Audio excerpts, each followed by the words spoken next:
Mes chers amis, bonjour, ravi de vous retrouver dans cette nouvelle prévision et analyse météorologique pour cette fin octobre et même pour parler des tendances de début novembre et pour vous donner donc un maximum d'informations de pourquoi une synoptique peut arriver, dans quel contexte et donc pourquoi l'hiver est toujours bien possible pour début novembre, pourquoi son arrivée est toujours bien possible malgré le signal qui diminue. Alors avant de parler de ces tendances de fin octobre et surtout de début novembre qui est le sujet malgré tout plutôt principal de la vidéo, je vais revenir sur l'épisode Cévenol et même méditerranéen qui est attendu pour ces prochains jours, donc entre donc vendredi et samedi notamment, voilà, avec donc des cumuls qui ont été de nouveau revus à la hausse sur l'ensemble des modèles.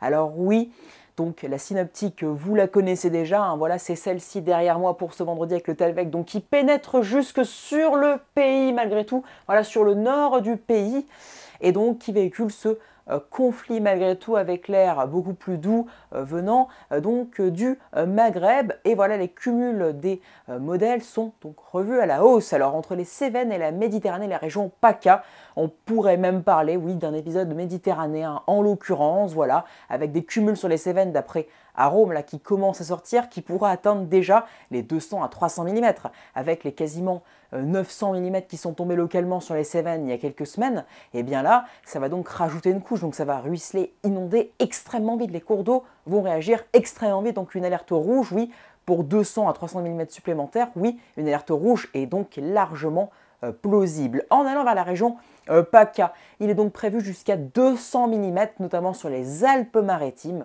avec donc là aussi des cours d'eau, etc., qui vont ruisseler, qui vont inonder. Là aussi, une alerte rouge est encore possible. Ensuite, on a aussi voilà, une vague pluvieuse, si je puis dire, donc des Cévennes en remontant jusque sur l'île de France, donc sur les régions centrales concrètement. Alors oui, c'est beaucoup plus modeste, mais on pourra avoir entre 20 et 50 mm en l'espace de 1 à 2 jours. Donc oui, ça pourrait de nouveau aussi ruisseler, inonder.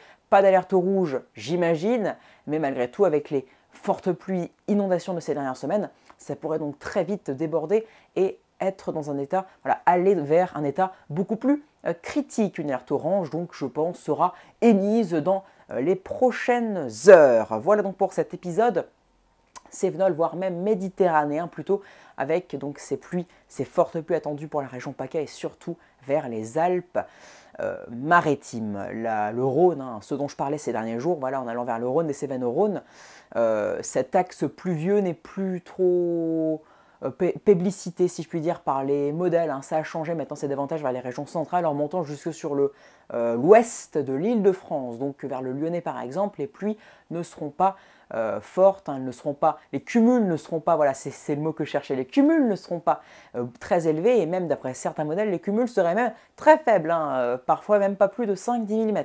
Donc on affinera cela demain si je dois affiner, mais je pense que là, cette fois-ci, c'est la prévision finale. Donc soyez très prudents pour ces inondations donc de ces 2 prochains jours, surtout le long de la Méditerranée.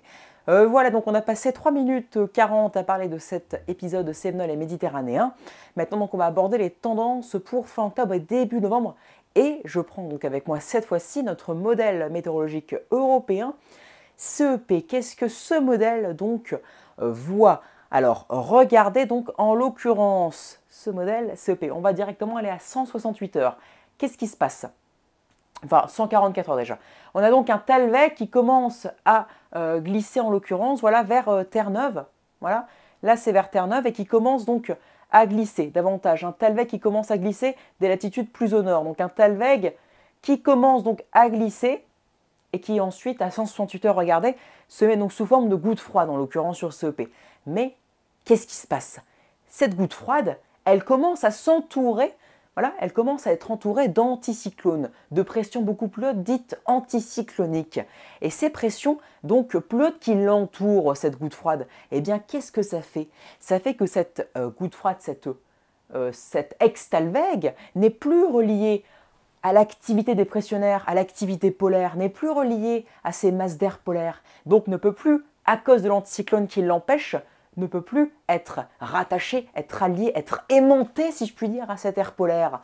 Et donc, qu'est-ce que cela fait? Cela fait que cette goutte froide qui est isolée ne va pas aller vers le nord, aller vers l'Islande pour dégager l'anticyclone et nous donner un patateur. Elle va faire quoi? Elle va donc faire monter une dorsale anticyclonique vers les hautes latitudes, vers le Groenland.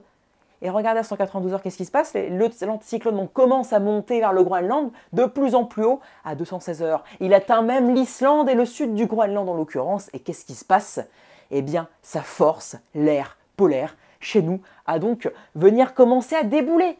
Et oui, donc en fait, qu'est-ce qu'il faut pour avoir une descente polaire, ou du moins une synoptique penchant vers un temps plus hivernal? Parce qu'après, l'emplacement, on ne le connaît pas. Là, en l'occurrence, regardez sur CEP, à 216 heures, 240 heures, regardez, ça passe un peu trop à l'est. Mais malgré tout, ça coule quand même. Voilà, c'est un temps hivernal qui s'annonce pour début novembre, avec même quelques averses de neige potentielles dans cette synoptique, même si cela reste plutôt sec. Mais qu'est-ce qui se passe donc? Qu'est-ce qu'il faut? Eh bien, ce qu'il faut, c'est que ce Talweg qui coule à 144 heures s'enroule s'enroule à l'intérieur d'une dorsale anticyclonique qui est donc de plus en plus imposante pour que cette goutte froide ne soit pas reliée à l'air polaire et donc qu'elle fasse monter la dorsale à la place de monter de rejoindre l'activité polaire dépressionnaire pour balayer l'anticyclone, le pousser, l'écraser, donc en allant vers la France. Voilà ce qu'il faut. Et regardez sur GFS. Sur GFS, au final, ce n'est pas en fait si différent. Ça se joue à pas grand-chose. Sur GFS, en fait, le Talweg qui coule à 144 heures, malgré tout, voilà, dans à peu près 6 jours, le Talweg qui coule, voilà, eh bien en fait, n'a pas le temps d'être entouré d'un anticyclone, vu que ce Talweg est beaucoup trop puissant. Donc en fait, tout va se jouer sur l'intensité de ce Talweg et aussi sur l'intensité de la dorsale, sur sa capacité à entourer ce Talweg, donc cette goutte froide en l'occurrence, hein, quand elle est isolée, c'est une goutte froide, pour qu'elle fasse monter une dorsale. Donc sur GFS, elle est beaucoup trop forte et l'anticyclone est beaucoup trop faible, donc l'anticyclone ne l'entoure pas et donc elle se rallie directement à l'air polaire, ce qui fait regarder qu'elle monte, qu'elle monte, qu'elle monte, qu'elle monte. Et donc, vu qu'elle est sur les hautes latitudes, vu qu'elle est justement sur l'Islande et le Groenland, eh bien, elle pousse la dorsale vers la France, ce qui fait que nous, on garde un patator pour début novembre. Donc, oui, le froid, l'hiver est toujours possible début novembre, autour du, en l'occurrence, voilà, sur ce P, le 2, 3, 4 novembre. Oui, une arrivée de l'hiver est toujours possible, même si sur les ensemblistes, c'est pas fameux, c'est pas ouf, il faut le dire, mais j'ai l'impression que parfois, dans certaines situations qui est en train de se répéter pour moi actuellement, c'est que les ensemblistes suivent bêtement leurs déterministes. CEP n'était pas d'accord avec ça, ce matin il l'est, GFS n'a jamais été d'accord avec ça, et donc pour moi, ces ensembles le suivent un peu bêtement, à 90%, le suivent, ou 80%, peu importe, le suivent bêtement pour l'immense majorité, comme des moutons qui suivent leur maître. Donc, j'ai envie de dire, Icon 12Z hier, oui, c'était à peu près la même synoptique. On le voyait à 180 heures parce qu'il ne va pas assez loin Icon pour qu'on puisse voir la descente polaire.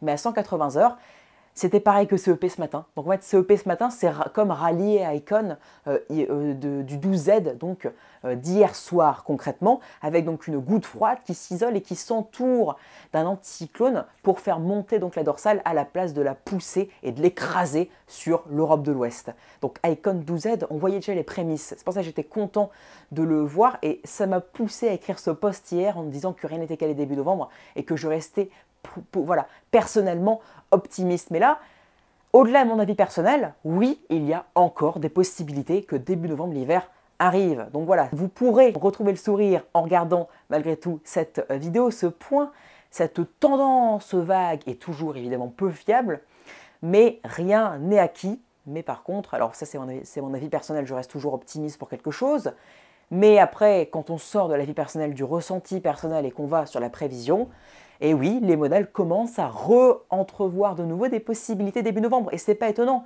parce que de plus en plus de scénarios voient en effet ce Talweg, qui ensuite devient donc une goutte froide, s'entourer de l'anticyclone, ce qui force la dorsale à monter à la place de casser cette montée de dorsale, car le Talweg rejoindrait les latitudes nord pour l'écraser sur nous. Ce scénario qui était devenu très minoritaire, voire même qui avait disparu, est en train de revenir.